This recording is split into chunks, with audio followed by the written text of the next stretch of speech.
नमस्कार दोस्तों, आज हम चर्चा करेंगे महामेगा टेस्ट सीरीज में जो भूगोल के अति महत्वपूर्ण प्रश्न हैं जो पिछले एग्जामों में पूछे गए हैं, उन प्रश्नों पर हम क्या करेंगे, चर्चा करेंगे उनका सॉल्यूशन। क्योंकि बच्चा डिमांड करता है कि सर इनका पेपर सॉल्यूशन कीजिएगा, तो हम इसके लिए हर सब्जेक्ट में जहां से आपको प्रश्न दिए वहीं से हम आपको क्या करें कि उसी सब्जेक्ट के टीचर से उन पेपर्स का क्या करवा रहे हैं, सॉल्यूशन करवा रहे हैं। तो इसी सीरीज में हम आगे बढ़ते हुए जो आपके महामेगा टेस्ट सीरीज जो आपके रीड लेवल सेकंड की थी, जिसमें आपके प्रश्न पूछे गए, उनमें आपके पहला जो प्रश्न है वह आपके पहला प्रश्न है कि निम्न में से कौन सी शाखा, देखिएगा कि निम्न में से कौन सी शाखा विंध्याचल पर्वतमाला का हिस्सा नहीं। ये प्रश्न है आपके, और ये चार विकल्प थे। एक तो भानेर, दूसरा कैमूर, तीसरा पारसनाथ और चौथा है राजपीपला। चारों ये विकल्प में दिए गए थे। इसका जो सही विकल्प माना गया वो माना गया आपके कौन सा, राजपीपला। मित्रों, राजपीपला एक ऐसी शाखा है, राजपीपला, ठीक है ना, ये एक ऐसी शाखा है, कौन सी, राजपीपला, जो आपके विंध्याचल पर्वतमाला का हिस्सा नहीं है। तो फिर आप कहोगे सर ये किसका हिस्सा है, तो राजपीपला जो है ये सतपुड़ा का हिस्सा है। किसका हिस्सा है, सतपुड़ा पर्वतमाला का हिस्सा है। ये चीज आपको ध्यान में रखनी है, किसका हिस्सा बताइएगा कि ये सतपुड़ा पर्वतमाला का हिस्सा है। तो ये हमारा देश है भारत। ये जहां से आप मैप में देख लीजिएगा, यहाँ आपके सतपुड़ा पर्वतमाला है और ये चार शाखाओं में बटी हुई है सतपुड़ा पर्वतमाला, और चार जो शाखाएं हैं वो आपकी इसकी शाखाएं हैं, मैंने ये थोड़ा बाहर तक बना दिया। एक तो है राजपीपला जो कि गुजरात और एमपी के बॉर्डर पर है, दूसरी है ग्वालीगढ़, तीसरी जो शाखा है वह आपके महादेव, और चौथी जो शाखा है वह आपके मेघाल। और चारों जो शाखाएं हैं, ये चारों शाखाएं किसका हिस्सा है, सतपुड़ा पर्वतमाला का हिस्सा है। किसका, सतपुड़ा पर्वतमाला का हिस्सा है। जबकि विंध्याचल पर्वतमाला के जो हिस्से हैं उनको हम कहते हैं विंध्य, भानेर, कैमूर और पारसनाथ। एक को विंध्य कहते हैं, दूसरे को भानेर कहते हैं, तीसरे को कैमूर कहते हैं और चौथी को पारसनाथ कहते हैं। क्या कहते हैं, पारसनाथ। तो इस तरह से विंध्याचल पर्वतमालाएं जो है इसकी चार शाखाएं हैं। अब ये पूछा है कि विंध्याचल पर्वतमाला का हिस्सा नहीं है, तो विंध्याचल के तो चार हिस्से हैं, विंध्य, भानेर, कैमूर और पारसनाथ। तो देखिएगा भानेर भी है, कैमूर भी है, पारसनाथ भी है, लेकिन राजपीपला नहीं है, क्योंकि राजपीपला किसका अंश है, सतपुड़ा पर्वतमाला का अंश है।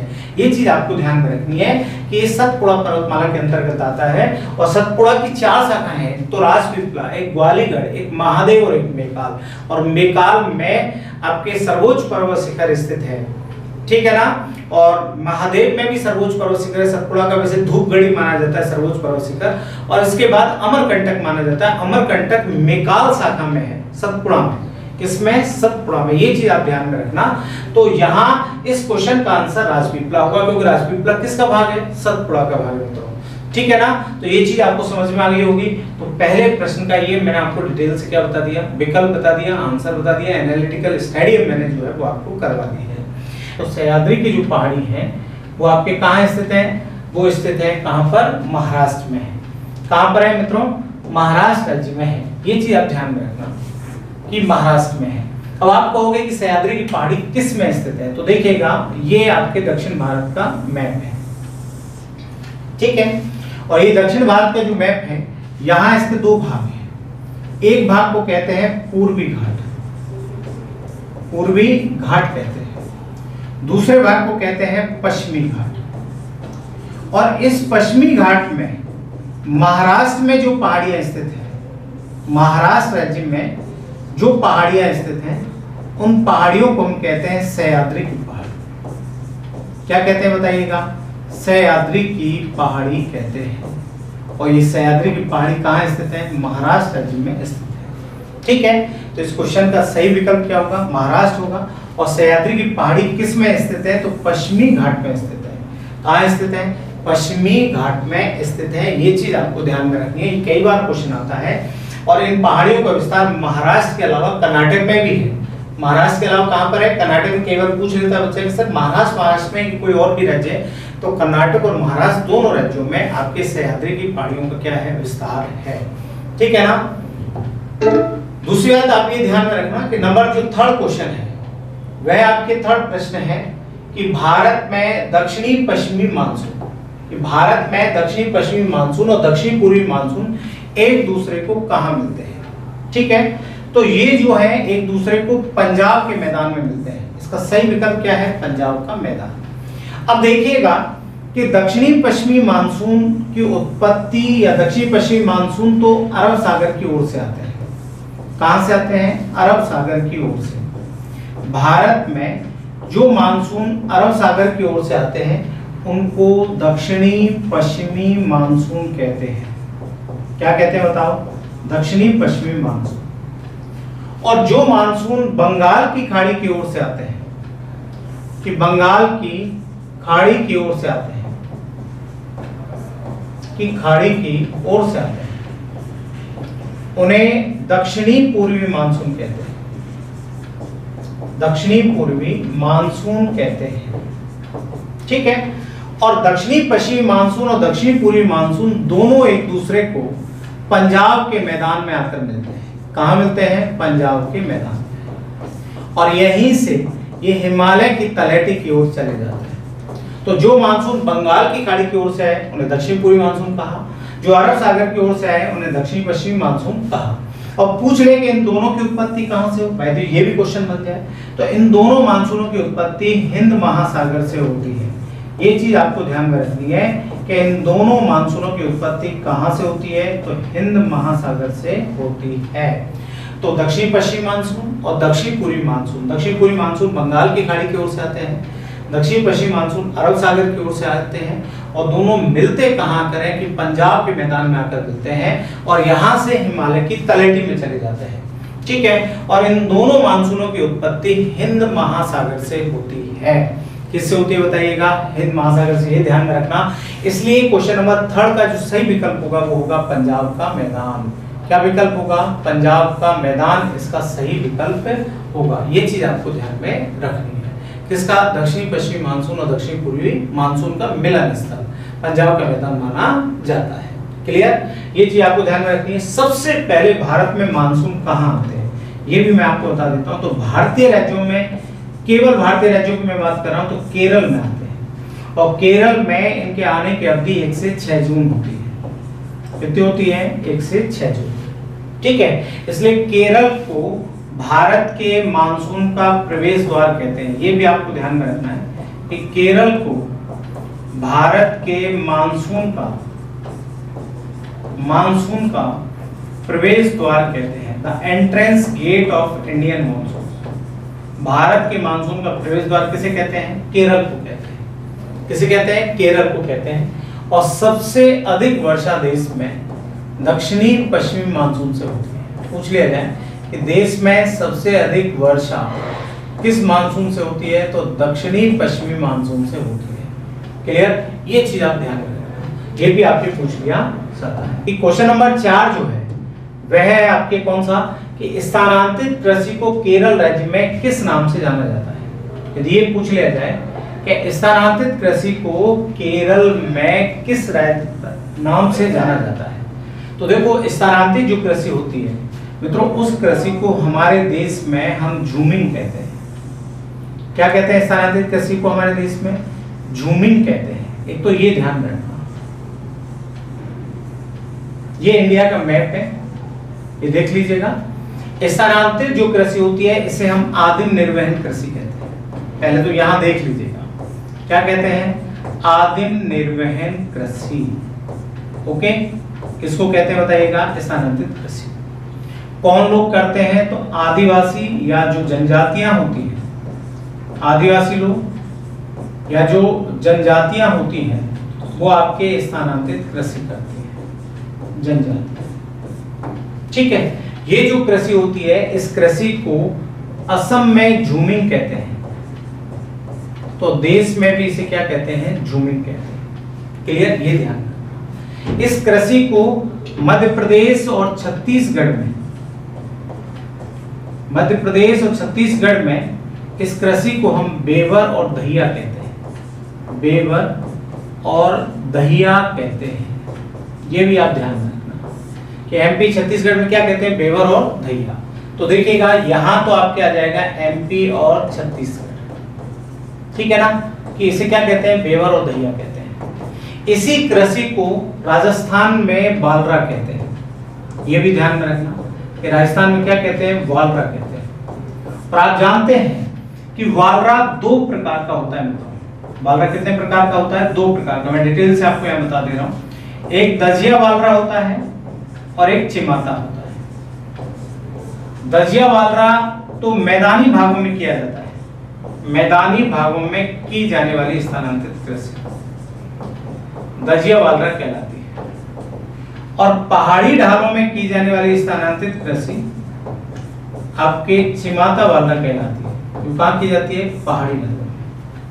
क्लियर, ये भी ध्यान में रखना। तो बालरा कहाँ कहा जाता है, राजस्थान में। झूमिंग हम कहां पर कहते हैं, असम में, और देश में भी इसे झूमिंग कह देते हैं। तो यहां हो गया, असम हो गया। लेकिन केरल में इस कृषि को, केरल राज्य में इस कृषि को कुमारी और पोनम कहते हैं, कुमारी और पोनम। तो इस क्वेश्चन का जो सही विकल्प होगा वो आपकी क्या होगा, पोनम होगा। कि केरल में, स्पष्ट पूछ रहा है कि केरल में स्थानांतरित कृषि को क्या कहते हैं, इस क्वेश्चन में ये पूछा गया है। तो इस कृषि को केरल राज्य में हम क्या कहते हैं, पोनम कहते हैं। ये चीज आपको ध्यान में रखनी। क्या कहा जाता है बताओ, पोनम कहा जाता है केरल में। इस कृषि को हम, जैसे श्रीलंका है तो श्रीलंका में चेना कहते हैं, पड़ोसी देशों की बात करें तो चेना। इस कृषि को इंडोनेशिया में लदान भी कहते हैं, इंडोनेशिया में लदान, ठीक है। इस कृषि को इंडोनेशिया में लदान, श्रीलंका में चेना। तो इस कृषि को आपके सूडान में तावी कहते हैं, वियतनाम में रे कहते हैं, ब्राजील में रोका कहते हैं, वियतनाम में क्या कहते हैं, रे कहते हैं। ये ध्यान में रखना कि अलग अलग देशों में अलग अलग नाम से जाना जाता है। असम में इसे झूमिंग कहते हैं, एमपी छत्तीसगढ़ में बेवर और दहिया कहते हैं, राजस्थान में इसे बालरा कहते हैं, केरल में इसे कुमारी और पोनम कहते हैं, श्रीलंका में चेना कहते हैं, इंडोनेशिया में लदान कहते हैं, सूडान में इसे टावी कहते हैं, और वियतनाम में क्या कहते हैं, रे कहते हैं, और केरल में इसे कुमारी और पोनम, और राजस्थान में बालरा। बालरा दो प्रकार का होता है, एक दजिया होता है स्थानांतरित कृषि में, और एक चिमाता होता है। दजिया मैदानी भागों में की जाने वाली स्थानांतरित कृषि है, चिमाता पहाड़ी ढालों में की जाने वाली स्थानांतरित कृषि है। ये चीज आपको ध्यान में रखनी है। तो स्थानांतरित कृषि को केरल में क्या कहते हैं, पोनम कहते हैं। बिल्कुल आपको ध्यान में रखना अच्छे से, बड़ा महत्वपूर्ण प्रश्न है, एग्जाम में पूछा गया है, रीट पे ही पूछा गया प्रश्न है, तो ये ध्यान रखना है। तो वह 5वें नंबर का जो प्रश्न है वह है आपके कौन सा, कि निम्नलिखित में से किस लोहा इस्पात संयंत्र की स्थापना ब्रिटेन के तकनीकी सहयोग से हुई थी। कि ऐसा कौन सा लोहा इस्पात संयंत्र है जिसकी स्थापना ब्रिटेन के तकनीकी सहयोग से की गई। ठीक है, 4 विकल्प है। बोकारो इस्पात संयंत्र, 1 दुर्गापुर इस्पात संयंत्र, 2 राउरकेला इस्पात संयंत्र, 3 विजयनगर इस्पात संयंत्र। बेटाओ इसमें से आपको जवाब देना है। हाँ सोनम जी आप बताइएगा, रमेश आप भी बताइएगा, बताओ क्या जवाब होगा इसका। कि निम्नलिखित में से किस लोहा इस्पात संयंत्र की स्थापना ब्रिटेन के तकनीकी सहयोग से की गई। 4 विकल्प है, बोकारो, दुर्गापुर, राउरकेला और विजयनगर। तो इसका सही विकल्प, हाँ बिल्कुल सही जवाब दिया आपने, इसका सही विकल्प होगा दुर्गापुर इस्पात संयंत्र। ठीक है ना, कौन सा इस्पात संयंत्र होगा, दुर्गापुर इस्पात संयंत्र होगा। तो दुर्गापुर इस्पात संयंत्र ये पश्चिम बंगाल में है। कहां पर है, पश्चिम बंगाल में। और ये द्वितीय पंचवर्षीय योजना के अंतर्गत स्थापित किया गया। ये योजना निकटतम बाजार केंद्र है कोलकाता, कोलकाता निकटतम बाजार केंद्र।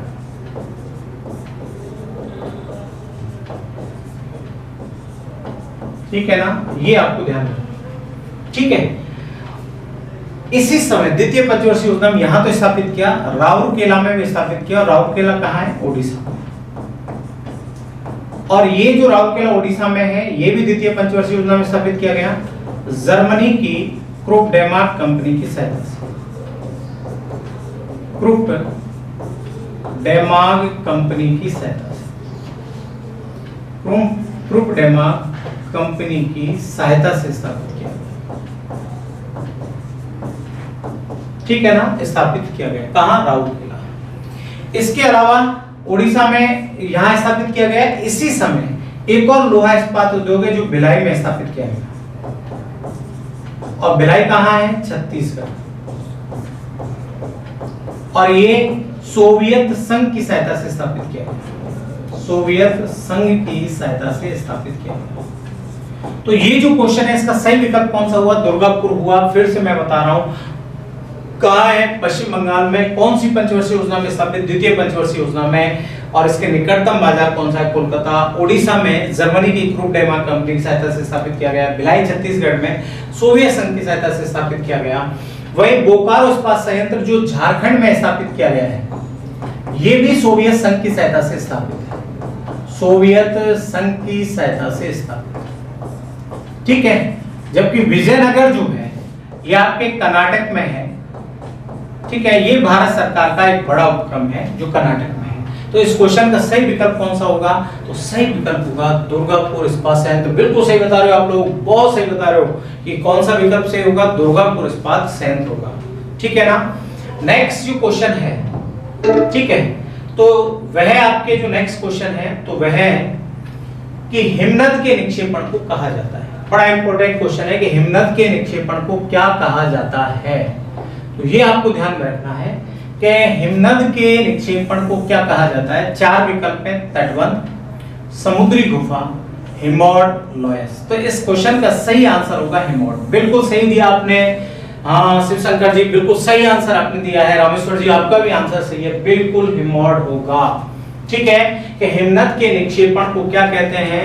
हिमौड कहते हैं। कि जब हिमानियां बहकर आती है, कि जब उच्च पर्वतीय क्षेत्रों से हिमानी बहकर आती है, ठीक है, या ग्लेशियर बहकर आता है, तो वो अपने साथ मिट्टी, कंकड़, पत्थर सब लाकर इकट्ठा कर देता है। ये ग्लेशियर है, ये बहकर आते हैं, ग्लेशियर बहकर आते हैं। तो ये मिट्टी, कंकड़, पत्थर सबको बहाकर लाकर नीचे इकट्ठा कर देते हैं। तो उनकी एक विशाल काय परत बन जाती है। उस विशाल काय परत को हिमौड कहा जाता है। हिमौड को इंग्लिश में मोरेन कहते हैं। क्या कहते हैं? मोरेन कहते हैं। ये चीज आपको ध्यान में रखना, ठीक है। और इसे हिमौड कहा जाता है। नदियों के द्वारा जो तटवर्ती क्षेत्रों में स्थलाकृति बनाई जाती है या किनारे बनाए जाते हैं उसे तटबंध कहते हैं। सागरीय लहरों द्वारा जब सागर के तट पर, लहर के द्वारा सागर के तट पर आपके गहरे भाग बना दिए जाते हैं उसे सागरीय गुफा कहते हैं। और लोयस का मैदान भी नदियों के द्वारा निर्मित होता है, नदियों के द्वारा निर्मित होता है, ठीक है ना। और ये जो है पीली मिट्टी से निर्मित मैदान है, पीली मिट्टी से निर्मित मैदान है। मिट्टी से किससे निर्मित मैदान है? पीली मिट्टी से निर्मित मैदान है। और ऐसे मैदान को हम लोयस का मैदान कहते हैं, जो पीली मिट्टी से निर्मित है। और ऐसा मैदान जो है लोयस का मैदान, ये हांगहो नदी बनाती है। कौन सी नदी? हांगहो। और हांगहो नदी किस देश में बहती है? चीन में बहती है। कहाँ? चीन में बहती है। और इसे आपके चीन का शोक भी कहते हैं, चीन का शोक भी कहते हैं। इसे पीली नदी भी कहते हैं। क्या कहते हैं? पीली नदी भी कहते हैं। ये ध्यान में रखना है। और इस क्वेश्चन का जो सही विकल्प है वह है आपके हिमौड। तो हिमनद के निक्षेपण को क्या कहा जाता है? हिमौड कहा जाता है, मोरैन कहा जाता है। जब हिमनद बहकर आते हैं तो मिट्टी, कंकड़, पत्थर को पर्वत के पद में लाकर इकट्ठा कर देते हैं। तो ऐसी जो संरचना बनती है उसे क्या कहा जाता है? हिमौड कहा जाता है। क्लियर? ये चीज आपको ध्यान में रखनी है। नेक्स्ट जो क्वेश्चन है वह आपके देखिएगा नंबर 7 जो क्वेश्चन है वह आपके सतत पोषणीय विकास की अवधारणा का संबंध है। यदि ये पूछा जाए कि सतत पोषणीय विकास की अवधारणा का संबंध है, ठीक है ना, ये आपके संसाधन भूगोल से क्वेश्चन बनता है, संसाधन के टॉपिक से बनता है, बड़ा इंपॉर्टेंट क्वेश्चन है। ये भी रीट में पूछा गया है कि संसाधनों के अधिकतम उपयोग से, पहला विकल्प। दूसरा है संसाधनों के संरक्षण से, संसाधनों के औद्योगिक उपयोग से और ऊर्जा संसाधनों के विकास से। 4 विकल्प आपको दिए हैं। तो देखिएगा, सतत पोषणीय जो विकास है वो संसाधनों के संरक्षण से संबंधित है, सतत पोषणीय विकास। ठीक है, इसको इंग्लिश में कहते हैं सस्टेनेबल डेवलपमेंट, SUSTAINABL,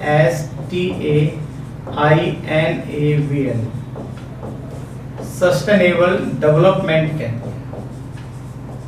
यह आपको ध्यान में रखना। अब सतत पोषणीय या सस्टेनेबल डेवलपमेंट होता क्या है कि जब हम किसी भी वस्तु का उपयोग करें तो नियमित रूप से करें, उसके लिए कोई रणनीति हो। ऐसा नहीं कि अंधाधुंध दोहन करें, कि उसका हम नियमित दोहन करें, जिससे कि मानव को उसका उपयोग जो है वो लंबे समय, मानव जो है उसका उपयोग लंबे समय तक कर सके। इसका मतलब हम उसके संरक्षण की बात कर रहे हैं कि उसे संरक्षित रखा जा सके, सुरक्षित रखा जा सके, लंबे समय तक उसे सुरक्षित रखा जा सके।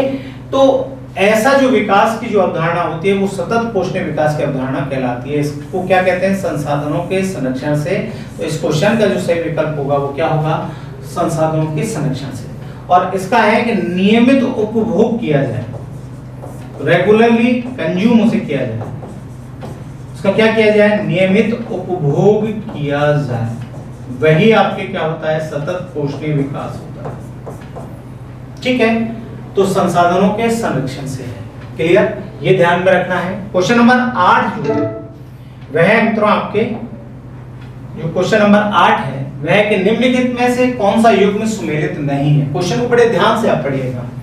बिल्कुल विक्रम जी, बिल्कुल बिल्कुल बिल्कुल आप सही कह रहे हो कि यहाँ 4 विकल्प दिए हैं कि निम्नलिखित में से कौन सा युग्म सही सुमेलित नहीं है। ठीक है, ये युग्म है कि सही सुमेलित नहीं है। कौन सा युग्म है? कि एक तरफ उद्योगों के नाम है और एक तरफ स्थान है। अब देखिएगा, पहला विकल्प है हिंदुस्तान मशीन टूल्स, HMT। इसका कारखाना अजमेर में है, ये बिल्कुल सही है। चेकोस्लोवाकिया की सहायता से स्थापित किया गया। इसकी सहायता से स्थापित किया गया, चेकोस्लोवाकिया की सहायता से, लेकिन वर्तमान में एक बंद पड़ा हुआ है चेकोस्लोवाकिया की सहायता से। ठीक है, फिर है वॉल बियरिंग। अब देखो, वॉल बियरिंग का राजस्थान में कारखाना जयपुर में है। यहां विकल्प दे रखा है अलवर। इसका मतलब अलवर आंसर नहीं है। तो इस क्वेश्चन का सही आंसर जो होगा वो होगा वॉल बियरिंग, क्योंकि सही सुमेलित नहीं है, वो ये कह रहा है। और सही सुमेलित क्या नहीं है? वॉल बियरिंग का कारखाना राजस्थान के जयपुर में है। और यहाँ पर क्या दे रखा? अलवर, ये शिवदासपुरा जयपुर में है। बॉल बियरिंग का, जहां पर आपके बियरिंग बनाई जाती है, जो मोटर आपके इनमें पहियों में इनमें लगाई जाती है, वो बियरिंग यहाँ पे बनती है, उसका कारखाना जयपुर में है, अलवर में नहीं है। तो ये इस क्वेश्चन का सही आंसर ये होगा। सीमेंट का मोडक में है। मोडक कहाँ है? कोटा है। और मोडक कोटा में आपके सीमेंट का कारखाना कुमार मंगलम बिड़ला के द्वारा स्थापित है। कुमार मंगलम बिड़ला के द्वारा स्थापित है। ये आपको ध्यान में रखना है। किसके द्वारा स्थापित है? कुमार मंगलम बिड़ला के द्वारा। ठीक है, जबकि विद्युत का, बिल्कुल विद्युत उपकरण बनाने वाला कारखाना कहां पर? जयपुर में है। और जयपुर में दुर्गापुरा में है। कहां पर है? दुर्गापुरा मोड़ पर है आपके क्या? विद्युत का उपकरण बनाने वाला कारखाना। लेकिन वॉल बियरिंग का कारखाना अलवर में नहीं है। वॉल बियरिंग का कारखाना राजस्थान में कहीं है, तो शिवदासपुरा जयपुर में है। बड़ा कारखाना, बॉस कंपनी का कारखाना है। ठीक है ना? तो इस क्वेश्चन का सही आंसर क्या होगा? Ball bearing. अलवर ये सुमेलित नहीं करता है। ओके, ये ध्यान में रखना है। नेक्स्ट की हम बात करें तो नेक्स्ट जो क्वेश्चन है वह आपके नंबर 9 क्वेश्चन है। और नंबर 9 जो क्वेश्चन है वह है आपके कि वायुमंडल में सर्वाधिक मात्रा में विद्यमान अक्रिय गैस कौन सी है। बड़ा इंपॉर्टेंट क्वेश्चन कि वायुमंडल में विद्यमान में अक्रिय गैस, अक्रिय मतलब इनएक्टिव गैस जो है वो कौन सी है। पहला विकल्प है ऑर्गन, दूसरा है क्रिप्टॉन, तीसरा है हीलियम और चौथा नियोन। तो इन अक्रिय गैसों में सबसे अधिक जो है वो ऑर्गन है। कौन सी है? ऑर्गन है। मित्रों, ऑर्गन जो गैस है, ये गैस वायुमंडल में 0.93% तक मिलती है। ठीक है, ये एक भारी गैस है, भारी गैस है। ठीक है, और नाइट्रोजन और ऑक्सीजन के बाद में, नाइट्रोजन और ऑक्सीजन के बाद में, और ऑक्सीजन के बाद में, जन के बाद में वायुमंडल में मिलने वाली तीसरी बड़ी गैस है। बाद में वायुमंडल में मिलने वाली तीसरी बड़ी गैस, मिलने वाली तीसरी बड़ी गैस है, तीसरी बड़ी गैस है। ठीक है कि नाइट्रोजन और ऑक्सीजन के बाद में वायुमंडल में वाली तीसरे मिलने वाली बड़ी गैस कौन सी है? ऑर्गन है, और इसे आप AR भी कहते हैं। और ये 0.93% तक मिलती है मित्रों। कितनी मिलती है? 0.93% तक मिलती है। कौन सी गैस मिलती है बताइएगा? तो वो गैस आपको मिलती है कौन सी? ऑर्गन गैस मिलती है। ठीक है। वहीं हीलियम गैस की बात करें तो हीलियम जो गैस है वायुमंडल में 0.0005% तक मिलती है। कौन सी मिलती है? हीलियम मिलती है। ठीक है। हम नियोन की बात करें तो नियोन वायुमंडल में 10.0018% तक मिलती है। तो इन चारों गैसों में सबसे अधिक कौन सी मिलती है? ऑर्गन मिलती है।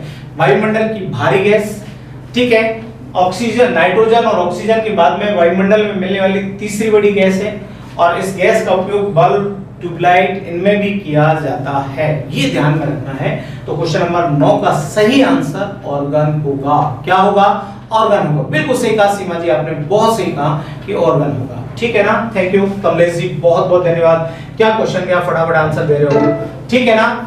नेक्स्ट क्वेश्चन नंबर तो क्वेश्चन नंबर 10 जो है वह है कि आपकी जनगणना 2011 के अनुसार कुल जनसंख्या में जैन धर्म की जनसंख्या का प्रतिशत सर्वाधिक किस जिले में था? देखो बड़े ध्यान से क्वेश्चन को पढ़ना है कि जनगणना 2011 के अनुसार कि कुल जनसंख्या में, बड़े ध्यान से पढ़ो, कुल जनसंख्या में जैन धर्म की जनसंख्या का प्रतिशत है सर्वाधिक किस जिले में था?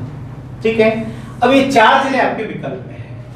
एक तो है जालोर, दूसरा उदयपुर, तीसरा बाड़मेर और चौथा अजमेर। मित्रों इन चारों जिलों में सबसे अधिक जैन धर्म जो जनसंख्या है, ये बड़ा इंपॉर्टेंट क्वेश्चन है, ग्रेड सेकंड का भी रहा है, LDC में भी रहा है। तो सबसे अधिक जैन धर्म की जनसंख्या मिलती है उदयपुर में। कहाँ मिलती है? उदयपुर। उदयपुर जो जिला है, यहाँ जैन धर्म की जनसंख्या अधिक मिलती है। वैसे जैन धर्म को या जैन धर्म से संबंधित जो लोग हैं उनको हम अल्पसंख्यक में रखते हैं। किसमें रखते हैं? राज्य में अल्पसंख्यक में रखते हैं। राजस्थान ये अल्पसंख्यक के तौर पर जाने जाते हैं, लेकिन इनकी सबसे अधिक जनसंख्या जो प्रतिशत है वो कहाँ मिलता है? उदयपुर में। इसके बाद अजमेर और जालोर, ये दोनों बड़े जिले हैं, यहाँ भी जैन धर्म के लोग अधिक मिलते हैं, लेकिन सबसे अधिक जैन धर्म के लोग कहाँ मिलते हैं? उदयपुर जिले में मिलते हैं। ये चीज आपको ध्यान में रखनी है। क्लियर? ठीक है ना? बड़ा इंपॉर्टेंट क्वेश्चन है, पूछा गया है और धर्मों के आधार पूछ लिया जाता है। मुस्लिम सबसे अधिक कहाँ है? तो मुस्लिम जो है जैसलमेर में है। ठीक है। बौद्ध कहाँ है? तो बौद्ध अलवर में है। सिख कहाँ है? सिख कहाँ पर है? आपके श्री गंगानगर में है। ये आपको ध्यान में रखना है। पूछ ले भाई आपके सिख कहाँ सबसे अधिक निवास करते हैं? तो सिख कहाँ निवास करते हैं? श्री गंगानगर। बौद्ध धर्म को मानने वाले लोग कहाँ निवास करते हैं? बौद्ध धर्म को मानने वाले लोग कहाँ निवास करते हैं? अलवर में। अलवर, मेरे साथ लिख भी लो आप उनको। ठीक है ना? इसके अलावा सिख के हो गए, बौद्ध हो गए, मुस्लिम सबसे अधिक कहाँ है? तो मुस्लिम जो है वो आपके कहाँ पर है? जैसलमेर में है। ठीक है ना? इसके अलावा आपके ईसाई पूछ ले तो ईसाई कहाँ है? बांसवाड़ा, डूंगरपुर, अजमेर, यहाँ पर ईसाई लोगों की तादाद अधिक है। और वैसे पूरे राजस्थान में सबसे अधिक तादाद है, हिंदू आबादी है। हिंदू धर्म के लोग सबसे अधिक मिलते हैं, बहुतायत में मिलते हैं, बहुसंख्यक वर्ग के तौर पर हिंदुओं को जाना जाता है। ठीक है ना?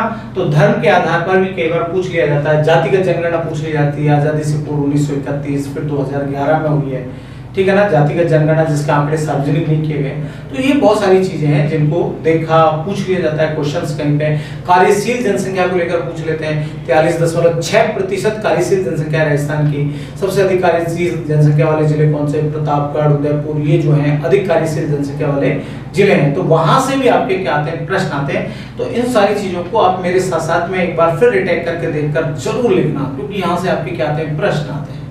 क्लियर? तो ये ध्यान में रखना है। क्वेश्चन नंबर 11 जो है, भारत में वायुयान बनाने वाला पहला कारखाना कहाँ स्थापित किया गया? बिल्कुल बड़ा इंपॉर्टेंट क्वेश्चन है, ध्यान से क्वेश्चन को आप देख लें कि भारत में वायुयान बनाने वाला पहला कारखाना कहाँ स्थापित किया गया। बाय द वे ये पूछा जाता है और ये क्वेश्चन ग्रेड सेकंड में रहा है। तो ये जो कारखाना है बेंगलुरु में स्थापित किया गया, ठीक है। कब स्थापित किया गया तो ये भी आपको ध्यान में रखना है, 1940 ईस्वी में स्थापित किया गया। किसके नाम से? हिंदुस्तान एयरोनॉटिकल्स लिमिटेड के नाम से, हिंदुस्तान एयरोनॉटिकल्स लिमिटेड के नाम से स्थापित किया गया, नॉटिकल्स लिमिटेड के नाम से स्थापित किया गया 1940 और इसे हाल कहते हैं, HAL, कि हिंदुस्तान एयरोनॉटिकल्स लिमिटेड के नाम से बेंगलुरु में 1940 में स्थापित किया गया, ठीक है। ये वायुयान बनाने वाला पहला कारखाना है, ओके। यहीं पर हमने लड़ाकू विमान तेजस भी बनाए हैं। तेजस जो लड़ाकू विमान है ना वो यहाँ बनाए हैं, यहाँ सवारी विमान भी बनते हैं और आजकल तो यहाँ पर जो है आपके राफेल जैसा लड़ाकू विमान भी आगे आने वाले समय में बनाया जाएगा। ये चीज आपको ध्यान में रखनी है।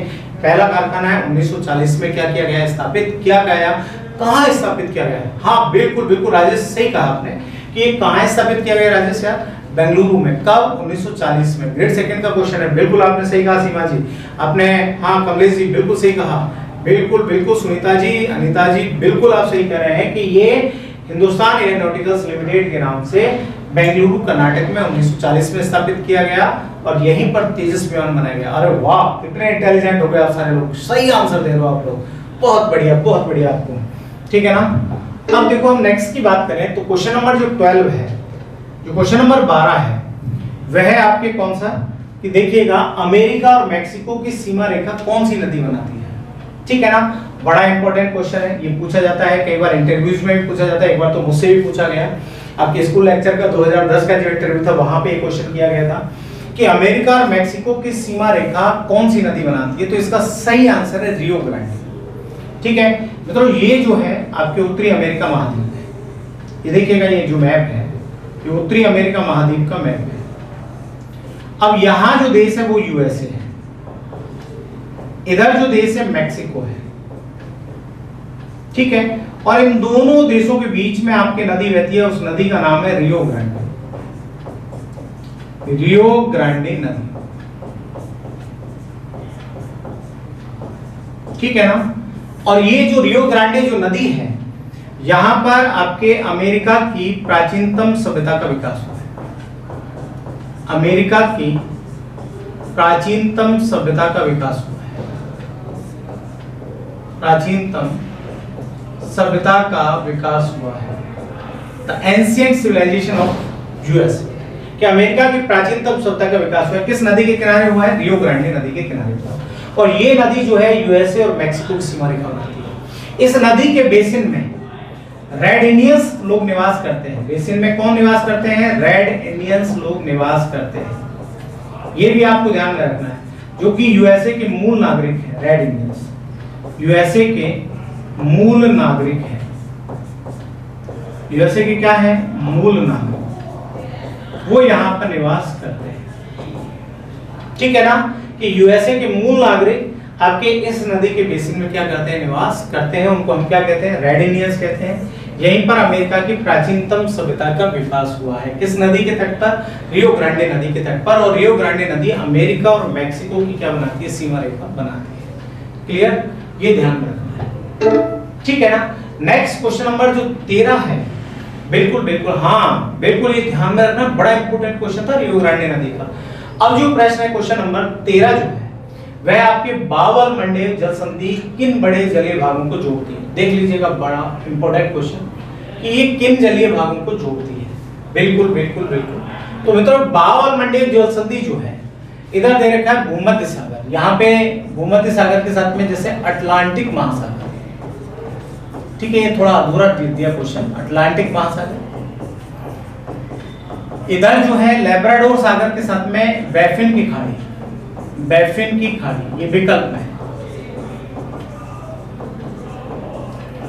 लाल सागर के साथ में जो है वह आपके अदन की खाड़ी, विकल्प।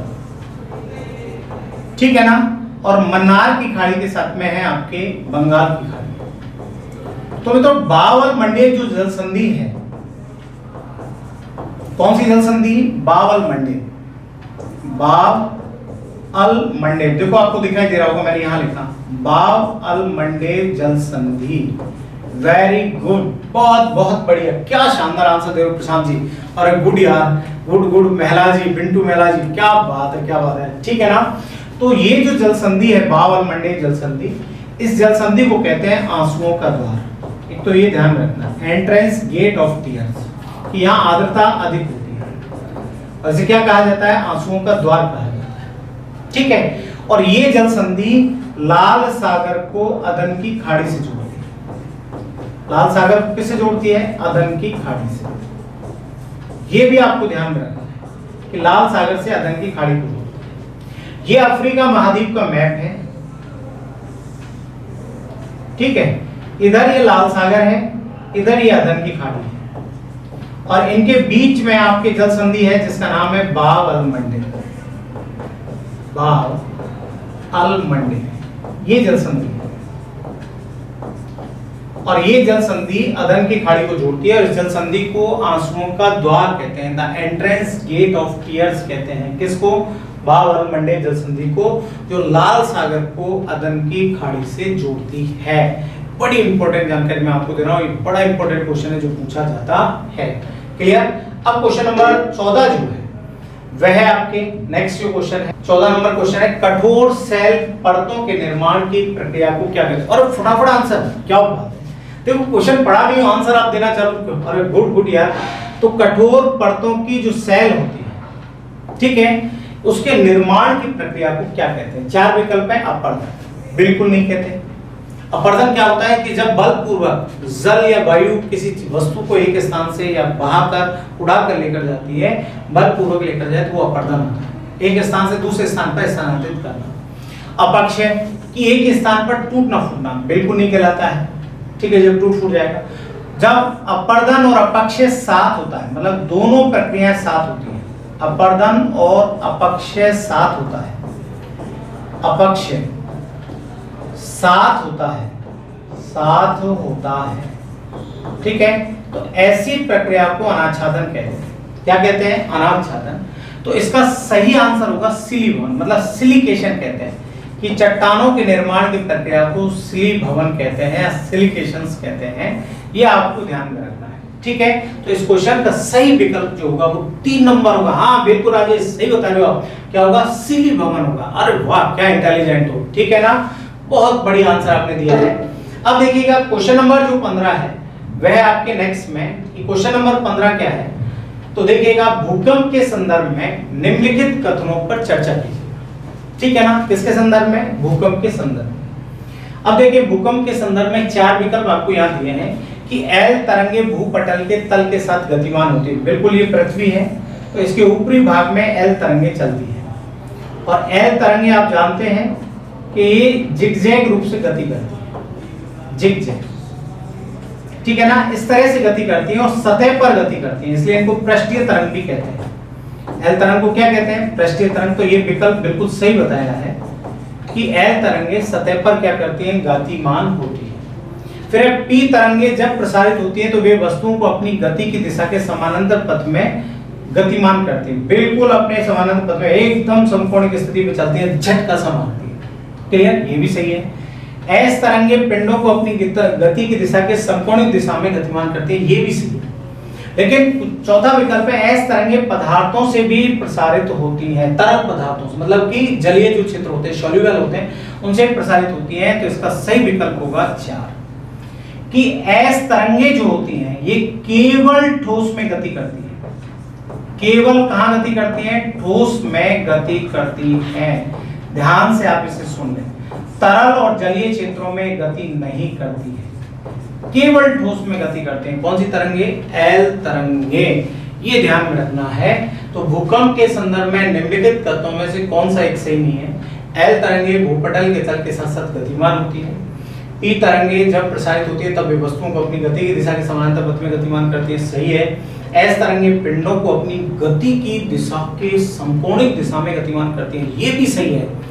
लेकिन एस तरंगे तरल पदार्थों से भी प्रसारित होती है, ये बिल्कुल सही नहीं है, क्योंकि एस तरंगे केवल ठोस में गति करती हैं, तरल में गति नहीं करती हैं। इस बात को आपको ध्यान में रखना है। क्लियर? ठीक है ना। अब देखिएगा क्वेश्चन नंबर जो 16 जो है वह है आपके क्वेश्चन नंबर 16। ठीक है, तो बड़ा इंपॉर्टेंट क्वेश्चन है कि राजस्थान में सीमेंट उद्योग के स्थानीयकरण का प्रमुख कारक कौन सा है। ठीक है, ये क्वेश्चन पूछा जाए तो देखो, राजस्थान में सीमेंट उद्योग के स्थानीयकरण का प्रमुख कारक बाजार, कच्चे माल की उपलब्धता, शक्ति संसाधन और प्रशिक्षित श्रमिक। यदि चारों विकल्प दो तो हमेशा ध्यान रखना कच्चे माल की उपलब्धता, कि जहां कच्चे माल की उपलब्धता होती है वहीं पर आपके उद्योग जो है उनका स्थानीयकरण होता है, उद्योगों का विकास होता है। अब देखिएगा, राजस्थान में जिप्सम आसानी से मिल जाता है। क्या आसानी से मिल जाता है? जिप्सम। राजस्थान में कच्चे माल में चूना पत्थर आसानी से मिल जाता है। कच्चे माल में क्या आसानी से मिल जाता है? चूना पत्थर। और कोयले में लिग्नाइट कोयला मिल जाता है। तो ये तीनों जब आसानी से मिल गए, इसलिए हमारे यहाँ पर इस उद्योग का क्या हुआ है? विकास हुआ है, स्थानीयकरण हुआ है। और ये इस कच्चे माल की उपलब्धता के आधार पर जो उद्योगों का स्थानीयकरण सबसे अधिक हमारे यहाँ देखने को मिलता है, तो इसका अधिक स्थानीयकरण देखने को मिलता है चित्तौड़गढ़ में। इसके अलावा भी छोटे बड़े जहां पर आपके सीमेंट से संबंधित उद्योग है, वहां इनका क्या हुआ है? विकास हुआ है। तो सबसे पहले चाहे लोहा इस्पात हो, चाहे सूती वस्त्र उद्योग हो, ये ज्यादातर वहीं स्थापित किए जाते हैं जहां कच्चे माल की आसानी से क्या हो जाती है? उपलब्धता हो जाती है। तो इसका सही विकल्प 2 भी होगा। ठीक है ना। वहीं क्वेश्चन नंबर 17 जो है, ठीक है ना, तो 17वें नंबर का जो प्रश्न है वह आपके कि निम्न में से कौन सी पहाड़ियां मध्य अरावली श्रेणी में स्थित है, कि ऐसी कौन सी पहाड़ियां जो मध्य अरावली के अंतर्गत आती है। बड़ा इंपॉर्टेंट क्वेश्चन है। आप जानते हैं कि राजस्थान में अरावली को जो है आपके 3 भागों में बांटा है। अरावली पर्वतमाला को कितने भागों में बांटा है? 3 भागों में बांटा है। एक अरावली है उत्तरी अरावली, उत्तरी अरावली, ठीक है। दूसरी अरावली है मध्य अरावली। कौन सी है? मध्य अरावली, अरावली। तीसरी अरावली है दक्षिणी अरावली, दक्षिणी अरावली। ये आपको ध्यान रखना, ठीक है। तो अरावली को कितने भागों में बांटा बताओ? 3 भागों में बांटा, उत्तरी अरावली, मध्य अरावली और दक्षिणी। उत्तरी अरावली का विस्तार है जयपुर, दौसा, अलवर, सीकर, झुंझुनू। दौसा, अलवर, ठीक है। इसके अलावा है सीकर और झुंझुनू, झुंझुनू, ठीक है। मध्य अरावली का विस्तार है अजमेर, पाली, राजसमंद, ठीक है। इसके अलावा दक्षिणी अरावली का विस्तार है उदयपुर, राजसमंद, सिरोही, राजसमंद और सिरोही। इन जिलों में इसका विस्तार है। किसका? दक्षिणी अरावली। ओके। अब देखो, यहां है मेरवाड़ा की पहाड़ी। तो मेरवाड़ा की जो पहाड़ी है वो कहां है? मध्य अरावली, ठीक है, अजमेर में है। यहां पर मेर जनजाति निवास करती है। तो इस क्वेश्चन का सही आंसर होगा मेरवाड़ा की पहाड़ी, ठीक है। रोजा भाकर और स्नान भाकर ये दोनों जालौर में है, जालौर में। और ये दक्षिणी अरावली के अंतर्गत आते हैं। और दक्षिणी अरावली में भी पश्चिमी अरावली के भाग, किसके भाग हैं? पश्चिमी अरावली। और गिरवा की पहाड़ी जो है ये उदयपुर में है। और गिरवा की पहाड़ी जो है ये आपके किस अरावली में आएगी? दक्षिणी अरावली में। तो इस क्वेश्चन का जो सही विकल्प होगा वो होगा आपके मध्य अरावली की कौन सी श्रेणी में आती है, कौन सी पहाड़ी आती है? तो मेरवाड़ा की पहाड़ी आती है। कहां है? अजमेर में। और यहाँ पर मित्रों मेर जनजाति निवास करती है, मेर जाति निवास करती है। बिल्कुल सही कहा आपने, बिल्कुल सुहास सही कह रहे हो आप, राजेश सही कह रहे हो, विकास जी सही कह रहे हो। अरे वाह यार, आप बिल्कुल जी सर, अरे क्या आंसर दे रहे हो यार, सर भी आंसर दे रहे हैं, बड़ा अरे बड़ा अच्छा लग रहा है, ठीक है ना। तो मेरवाड़ा की पहाड़ी अजमेर में है और ये मध्य अरावली श्रेणी के अंतर्गत आती है। इस चीज को आपको ध्यान में रखना है। नेक्स्ट जो क्वेश्चन है वह क्वेश्चन है जो टेस्ट में पूछा गया, बड़ा इंपॉर्टेंट क्वेश्चन है, वह है आपके नेक्स्ट में। और देख लीजिएगा, सुमेलित कीजिएगा। ये बड़े क्वेश्चन आते हैं सुमेलित करने वाले, और बिल्कुल सिंपल सा क्वेश्चन है, फटाफट आप इसे देख लीजिएगा। सुमेलित कीजिएगा। इधर एक तरफ खनिज है, एक तरफ मुख्य उत्पादक जिले। अब देखो, पाइराइट, इसका उपयोग रासायनिक उद्योग में होता है। और पाइराइट का सबसे बड़ा उत्पादन करने वाला जिला है सीकर। कौन सा है? सीकर। तो इसका जो विकल्प होगा वो कौन सा होगा? 2 होगा। क्या आपको ध्यान, ठीक है ना?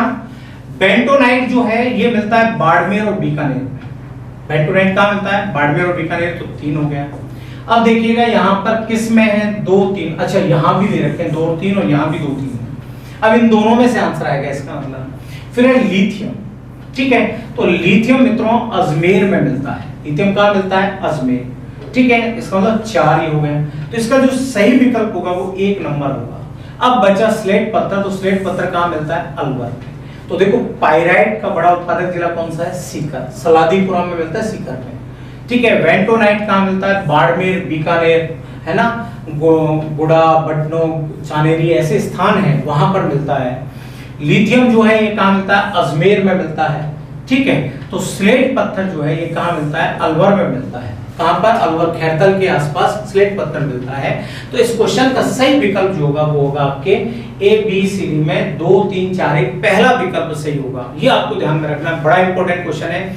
इस तरह के इंपॉर्टेंट क्वेश्चन हम महा मेगा टेस्ट सीरीज में दिया करेंगे और उनके जवाब भी हम बिल्कुल सॉल्यूशन करके वो आपको दिया करेंगे। ऐसा कार्य जिससे कि आपके क्वेश्चन आसान हो जाए, आपकी समस्याएं हल कर सके। तो प्रयास ऑनलाइन स्टडी ऐप जो है उस पर आप इस तरह की टेस्ट सीरीज को ज्वाइन करके अपने आप को धन्य महसूस कर सकते हो। और हमारे जो बाल जी सर हैं, आपके परमेश्वर जी सर हैं, इसके अलावा आपके रतन जी सर हैं, उनके मार्गदर्शक मंडली में जो हम लोग उनके नेतृत्व में जो कार्य कर रहे हैं वो आपके श्रेष्ठ कार्य करके हम आपके बीच उपस्थित होते रहेंगे। बहुत बहुत धन्यवाद।